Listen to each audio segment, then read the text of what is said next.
In this video, we're going to review the VAST multi-store patch update process. First thing we want to make sure is that we don't have any instance of VAST Office running. So I open up my task manager, down over to details, and I don't see anything related to VAST. So all of our users don't have anything related to VAST open.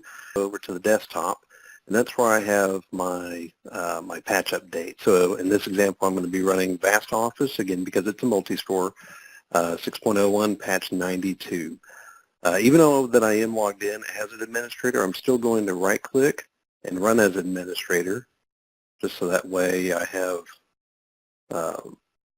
full permissions to be able to get this patch install taken care of. So the Install Shield wizard pops up, and it's just as simple as clicking on Install and waiting for the patch update to go through the self-installation process.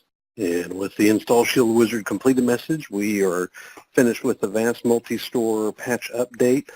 As I previously mentioned, the complete .bak backup for SQL is just a good rule of thumb, not a necessity, as the patch update actually has a backup function within it.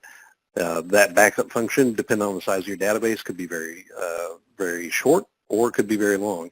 But again, that's dependent on the size of the database. So with that, we'll finish up the patch update by clicking on Finish, and we will double check that we are able to log into VAST, and we have a new multi-store version, and we are all set.